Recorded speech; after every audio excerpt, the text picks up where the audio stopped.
Yo, welcome everybody back to the JV Sports Room. As usual, your host, JDino, the other half of the team behind the scenes, my man Vince. Yeah. Big man over in the Kobe corner, holding it down, Yes, Big sir. J. Yo, thank you guys for having me, man. I'm in that Kobe corner. Shouts out to Kobe, the Mamba, Gigi. We thinking about you. But also, man, this past Thursday was the 3-year anniversary of the late, great legend, also a Los Angeles legend, Nipsey Hussle, man. So this one's for you, the JV Sports Room. The marathon continues, man. Let's keep it going. Facts. And back in the lineup from the championship rounds episode, you guys remember my man Isaiah? What's up, man? Welcome back to the show, brother. Appreciate y'all Yes, having sir. me back, man. Had a great time last time. Let's run this back. Absolutely, man. Last time you told us you had committed to Southeastern University. Is that still what you got going on? I think I'm done with the college route. I think I'm gonna, take the year off and get into like real good shape and then go overseas and try to make some bread. Oh, Take interesting. that money, young man. Yeah, Take I like that it. money. I like that route to success, my man. Yeah, it's fun. I mean, speaking on that, it's fun to see different avenues. It's not just the college route. You have the overseas route. You can go to college, but you also got the, the G League if you're, one of the top elites to make it. But it's definitely a good option, man. Absolutely, man. Congrats to you on that, man. Appreciate that, man. Last time you were here, I think you just covered basketball with us. You rocking football at all? Oh yeah, of course. I'm a big Washington Commanders fan. Commanders. I've been that since I was born. My family has been heavy on that, so I'm a real big Washington fan. True indeed. So we got a Giants fan, we got a Washington fan, we got a Philadelphia Eagles fan. It's gonna be interesting. Hey, future reference, we do have division shows coming up. My man Isaiah, we hope to see you back for that show. Oh yeah, for sure. True indeed. Nice. We're going to bring a Cowboys fan in here as well so we can make fun of him a little bit. But outside of that, man, the Commanders have a new quarterback. Yep. Carson Wentz. How you feel about that? It's a sneaky pickup. I like it. It's definitely a hit or miss, but I mean, the guy, if he doesn't turn the ball over, we could for sure win the division. Yeah. I wouldn't say for sure win the division, but as I have a little bit of knowledge about Carson Wentz. He was my quarterback for a couple of years. I do like the sign. I do like the trade. Getting Carson Wentz. You guys had that. The up and down with Fitzpatrick and Heineke, the rotation at quarterback. I think Carson gives you a little bit of stability, like I mentioned a couple weeks ago. Carson has to come to within himself and always remember, I don't have to make every play. Yeah, I don't have to hit take the the home big run shot every play. time. Exactly. That's something that's always, been haunting him. You guys got a lot of weapons. I like that boy Terry McLaurin. The run game with Antonio Gibson and the defense. The defense is I think it's one or two pieces away from being a really, really legit defense. So, tough division. I think it's still up for grabs. I think this year is going to be a telling season to see who can run away with this I don't know division. about the Giants. Hey, though, hold man. on. Yeah. You're not going to run away with any division. I didn't really just hear say. We'll discuss that more in the division. Yeah. But Washington gains Carson Wentz. Yeah. Indy replaces him with Matt Ryan. Yeah. What you guys think about that? I was mentioning it with Baker Mayfield, but I think this is a great situation. Yeah. A plug and play. You take a veteran quarterback who's been in the league for a long time with the Atlanta Falcons, who's a winner, and you plug him into that team with that run game, with that defense. I think it's an upgrade. I would say it's an upgrade for them. Yeah, I agree. You plug Matt Ryan in the right system in the right place. As you can see, you can take it to the Super Bowl. Right. Absolutely. And he loves those big body receivers. They got a couple of those. Michael Pittman should really upgrade from this. Love it for Michael Pittman, especially on a fantasy aspect. Love it for Michael Pittman. Jonathan Taylor's got to love it, right? Yeah, he's going to be off to the races this year, man. But definitely love that. That maybe we get a Julio Jones, Matt Ryan kind of vibe with Michael Pittman. We'll see, but see why not? It's interesting. That's definitely a good move there. Of course. And the QB carousel continues and is almost to a complete stop, but there's a couple names still out there. Baker Mayfield, does he find himself a new home for next year? That one's gonna be tricky, man. That one's gonna be tricky. See, Baker Mayfield is so hit or miss, man.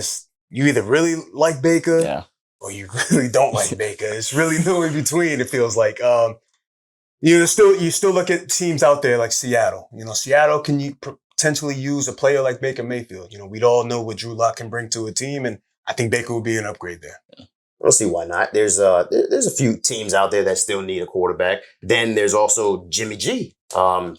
Does he stay in San Fran or is he on the move somewhere? With the shoulder surgery, I think first wait a couple weeks. So maybe like mid-season, I think if a team really needs a quarterback, I think they go get him. That's exactly what I was thinking as well. Yeah, I think Jay Money will probably be the best to speak on this, but from my perspective, I think with the market pretty much already settled. I mean, in one season, two seasons, but they'll probably address their needs in the draft. I think they hold Jimmy G for a little while. And like Isaiah said, maybe sometime during the season. But I still think it's time to transition this offense into the Trey Lance era. Agreed. Agreed. So, but another one, we mentioned Matt Ryan out of Atlanta, and what Atlanta does, they bring in Marcus Mariota, which could be a sneaky addition for the Atlanta offense, man. We'll see. Not a huge fan of Mariota at all, but hey, you know what? They had to replace Matt Ryan with somebody, right? Yeah. And he has ties to the head coach because they were together in Tennessee. So there's kind of there's chemistry there. So just throw it out there. Yeah, why not? That pretty much wraps up the QB carousel. But there's a few good big names still out there. There's Julio Jones. Yeah. Does he land anywhere? I think a low key place would be Indianapolis, back with Matt Ryan. That's not a bad idea. Bad luck. I mean, it would have killed my Michael Pittman love, but no, I think another low key place would be right here in Philadelphia, man. I think I keep saying a veteran wide receiver that can help with these young wide receivers that we already have on the roster. I mean, yeah, he's been riddled with injuries and soft tissue injuries. But I would still take him. Philly, if you guys haven't noticed, he's been begging for a receiver, a veteran receiver for weeks now. We're probably going to end up drafting one, but I wouldn't Zach mind. Pascal wasn't enough for you guys? No, he wasn't enough, man. He wasn't enough, man. But I would definitely take a chance on the Julio, man. More so for what he would do for the young guys. Yeah, man. Absolutely. And I mean, he's a big body. Who doesn't need a big body? You know what I'm saying? I could also as a matter of fact, that actually reminds me, man. Had the opportunity just this past weekend to chop it up a little bit with Clinton Dix. Come to find out, he's a big friend of the family. But yeah, man, super humble, super cool, chill guy, man. Big shout out to you. Hopefully you get that call that you're waiting on. If not, G-Man, give the man a call. You act like we don't need help in the secondary. You could definitely come on to New York. Yeah, he mentioned, he was chopping it up a little bit with me and my son and, my nephews a little bit. He was throwing the ball around with them. Super cool guy. But he mentioned that one of the toughest receivers he ever had to guard was Julio Jones. So, who doesn't need a big body, strong receiver like Julio? He gives, corners and safeties fits, So I could definitely see, a couple landing spots for Julio. Sure. Why not? But another guy that, had also mentioned that he had, ran a couple practices with, obviously, over in Green Bay, and he enjoyed playing against was Devontae Adams. Devontae Adams now gets shipped over to Las Vegas. Yes, sir. Yeah. What do these Green Bay Packers do to replace a Devontae Adams? I'm thinking Julio's also an option. That's an option. You can't sleep on, Odell coming back from the surgery. But you got the draft. You got a lot of big-time receivers. You got a lot of dudes coming from Alabama. You got a lot of dudes from Ohio State. I think the draft's the way to go for Green Bay. I agree. With the Green Bay Packers money situation, they put all their money in Aaron Rodgers. Cap is kind of tight, especially at least for this year. I agree. I think it's the draft. You get a first-round pick from Vegas. You have your own first-round pick. We mentioned, this draft has some wide receivers. Yeah, some big boys. It's loaded at wide receivers, definitely some speed. Speed for sure. There's a particular player out there that is actually saying he compares himself to a bigger Devontae Adams, and that's George Pickens out of Georgia, wide receiver who was banged up this year. So we really didn't get to see him at his full potential. So could be, maybe one of those later first-round picks. Maybe we see a George Pickens in that situation, but also a Treylon Burks. I'm seeing a lot of mock drafts that are mocking Treylon Burks, wide receiver out of Arkansas, to the Packers. They have to draft somebody. Absolutely. Absolutely. I think that's the way to go. I think the free agency market outside of Julio Jones is pretty dried up now. I can get behind them drafting, but Packers aren't known for drafting wide receivers. Agreed.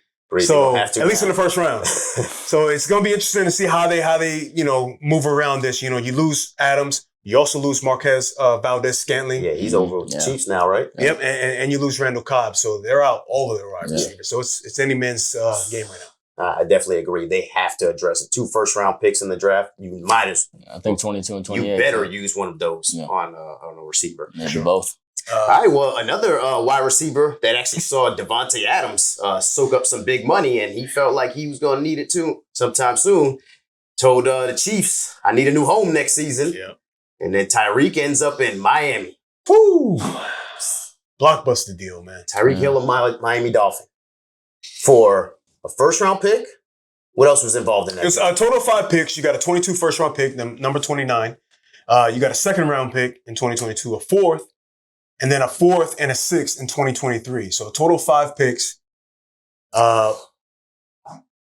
And it might be worth it. I mean, this guy's a game changer, man. He's a game changer. Miami came to play this offseason. Absolutely. Miami came to play. Absolutely. You like this for TYREEK Hill and the Miami Dolphins? First of all, what does it do for Kansas City? I mean, Mahomes is still going to be Mahomes.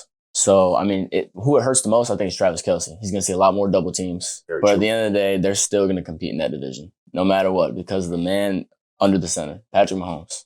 It doesn't hurt him that much, but it hurts a little bit. I think you look at this situation and you see a team that towards the middle and the end of last season started to struggle. They started to lose sight of who they were. And TYREEK Hill was a big part of who they were. I like that call of Travis Kelce potentially struggling here. You also bring in Juju Smith-Schuster, who's also known to be a intermediate route runner. You know, he's not going to really burn you on the outside. No. They got Marquez Valdez-Scantling, who is a burner. I think this offense changes, guys.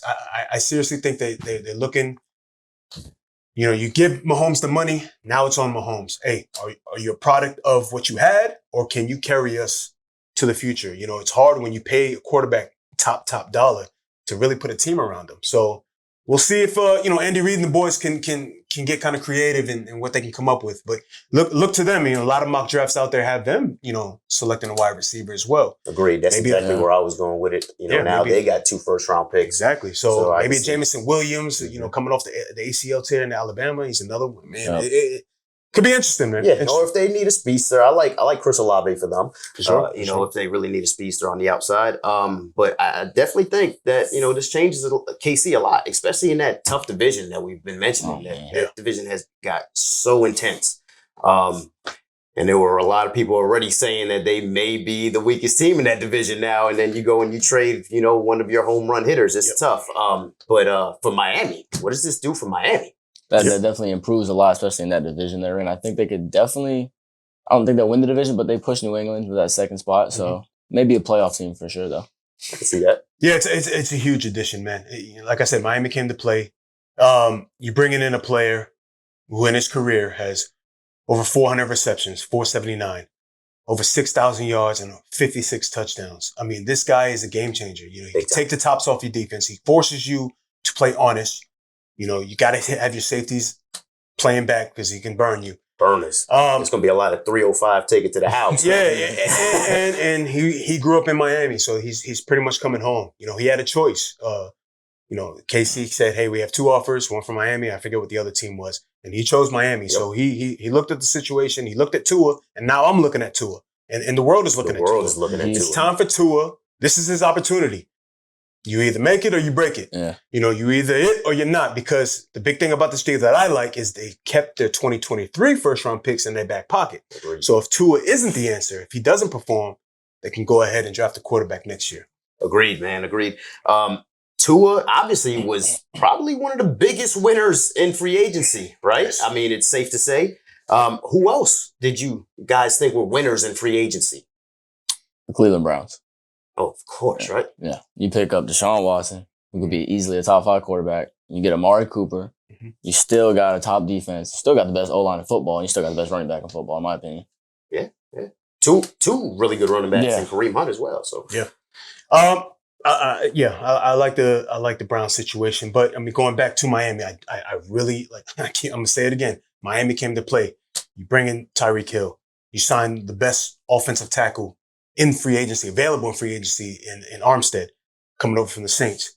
You bring in a running back from the Arizona Cardinals, and Chase Edmonds. You signed Cedric Wilson, who's an underrated slot wide receiver from Dallas. I mean, in that division, it's going to be tough because you still have Buffalo there. You know, Buffalo is also made some big noise this offseason as well. You know, and then with the AFC West and how that shapes out, could all 4 teams make it? So who doesn't make it?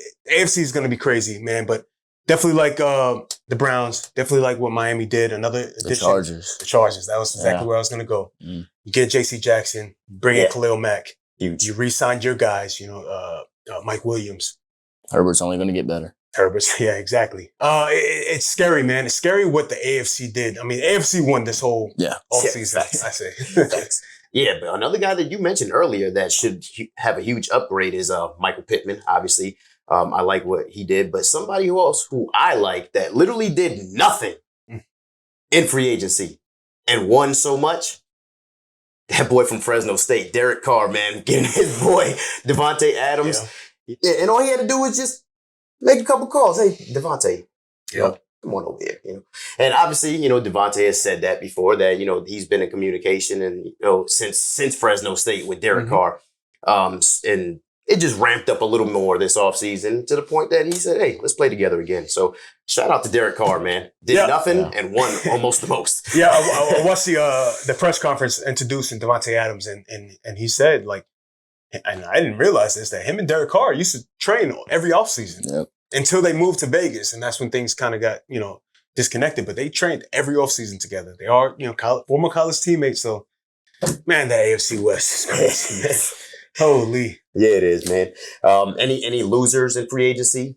Anybody you feel like just really didn't do anything or signed the wrong pieces? I mentioned it earlier, man. It's the Green Bay Packers, man. Yeah. I mean, you sign Aaron Rodgers, but like we said a couple weeks ago, at what cost? You lose Devontae Adams, you lose Marquez Valdes-Scantling, you lose Randall Cobb.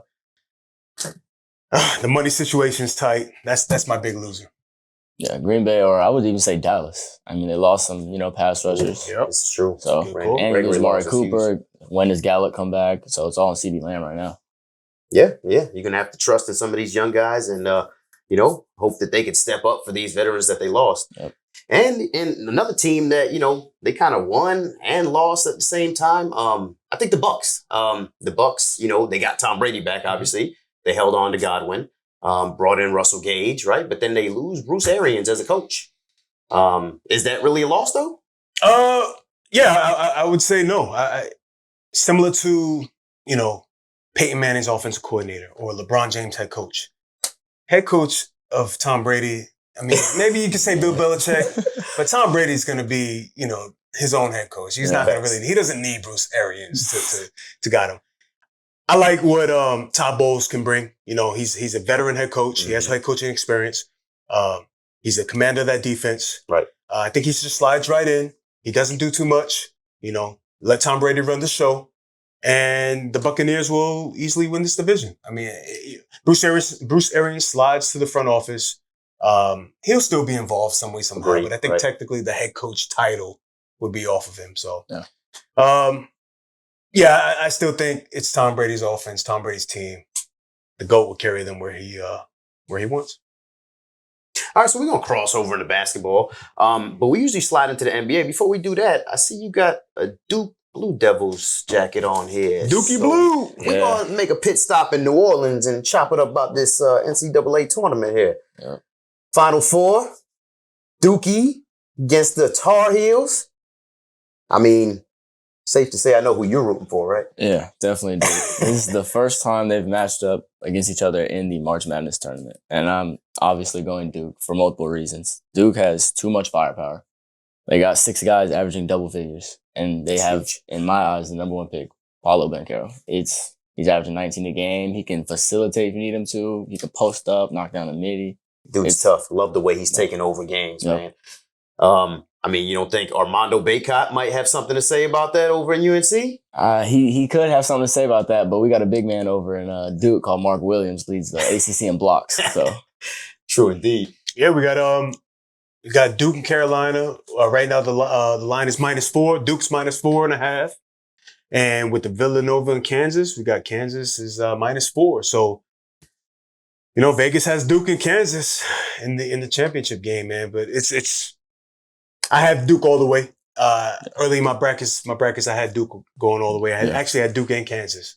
So my finals is still good to go. We got each team is represented by 4 All-Americans. You got Banchero represent for Duke, Gillespie for Villanova, Baycott for North Carolina, and Ajibanji, pardon my pronunciation, represent Kansas. So it should be a good one, man. These are, 4 powerhouses in college basketball. Yeah. It's going to be, we'll see who's the last team standing. So you got Duke and Kansas? Yeah, Duke and Kansas. I got Duke all the way, but I got Duke and Villanova. Okay. Nice. Villanova. That defense, man. Yeah. That defense is going to give Kansas fits. Yeah. I mean, Kansas had a huge second half against Miami. I mean, we kind of saw that coming, right? The writing was on the wall. Sorry, Miami fans.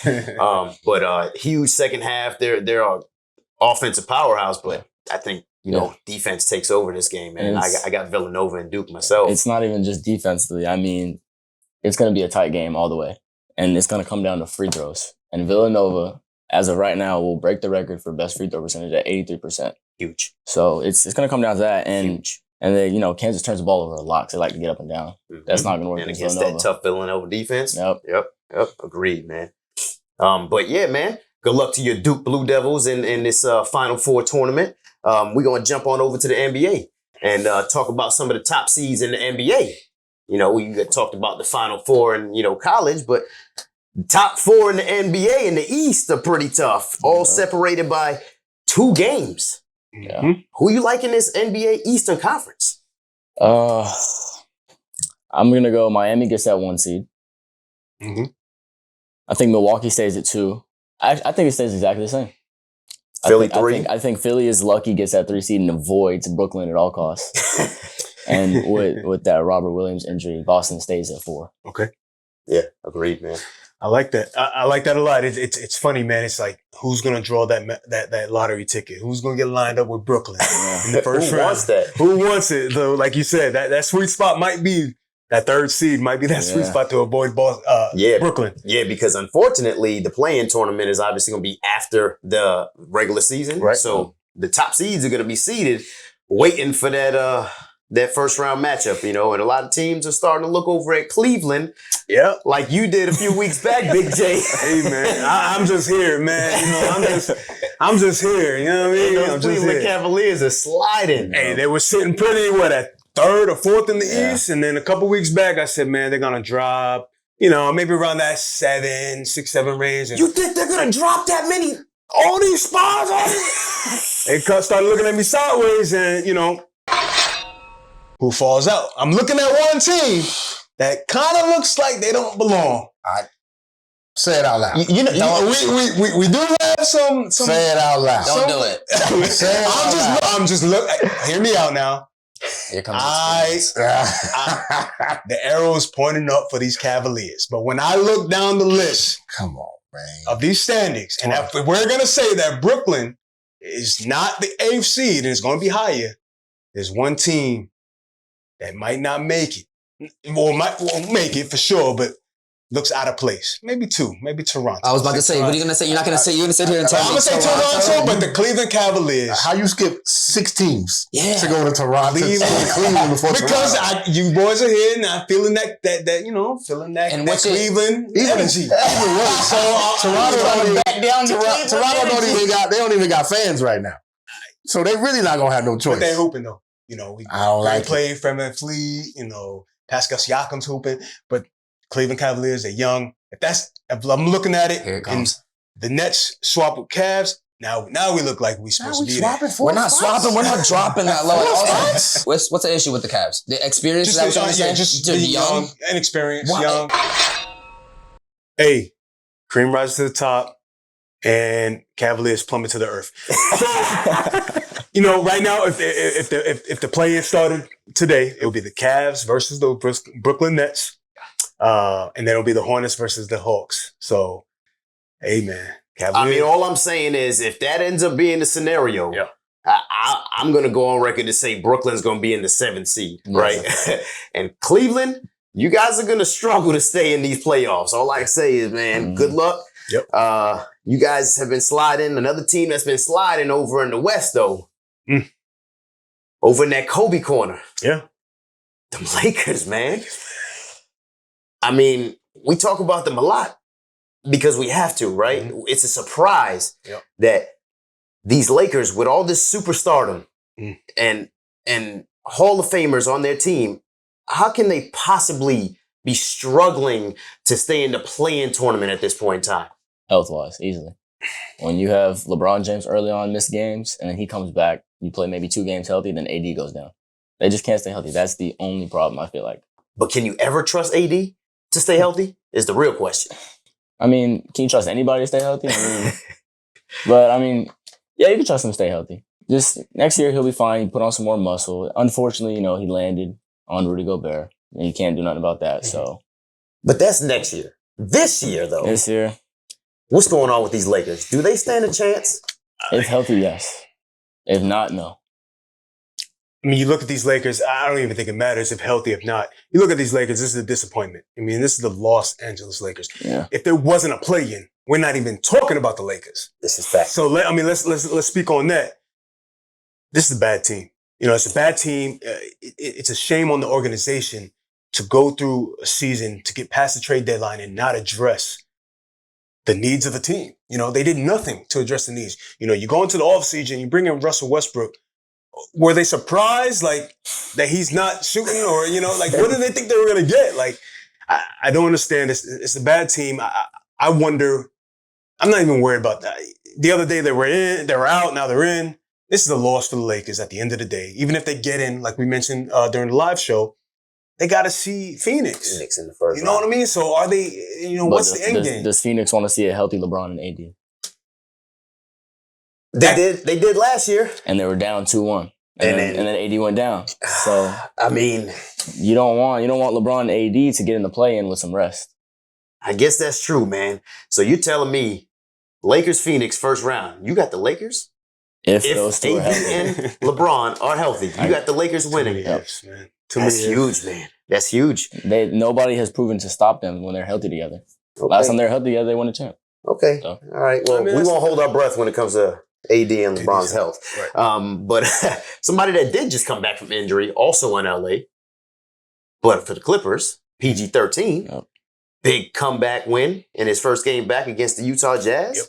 They're going to be seated around that 7th, 8th spot as well. How do you feel about these Clippers possibly maybe making a little noise against a Memphis or a Phoenix Suns as well? Well, first they're going to have to get through Minnesota in that playing game. And Minnesota is nothing to mess around with right now. Highest scoring team in the league right now. Yeah, Cat's playing amazing. D'Lo is playing how we all expected him to when he first got in the league. And Right. Anthony Edwards is one of the best rising stars in this league. I think people forget that D'Lo was once an all-star. Yeah. So Clippers for me, man. The Clippers are that walking zombie. They're Jason Bourne. He's Friday the 13th. You just can't kill them, and they're gonna get stronger potentially. 7 to 10 days, they could get Norman Powell back. And there's another gentleman, some chatter on the internets, on the interwebs, that Kawhi Leonard could be making a surprise return come playoff time. So the Clippers, if they can get, we saw Paul George come back.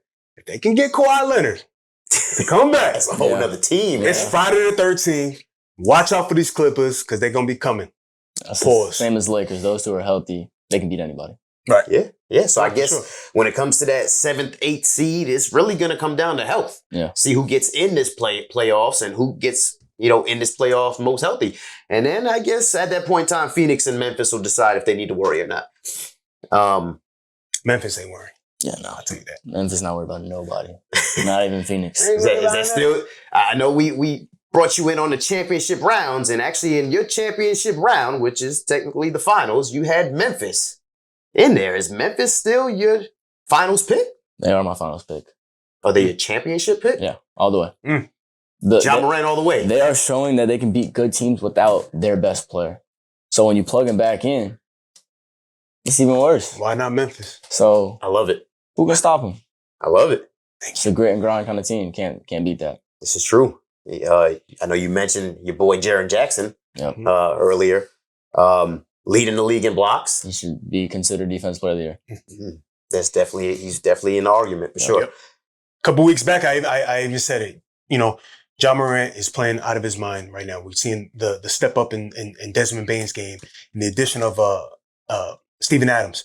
But the biggest addition was getting back from health. Yep. Was Jaren Jackson, man. Absolutely. Plugging him back into that lineup, it's been a game changer, man. It's what they're able to do with Ja Morant and without Ja Morant. It's why not, man? Why not the Memphis Grizzlies? All right, well, who you got in that championship against the Memphis Grizzlies? I mean, we talked about, how close the top of the East is.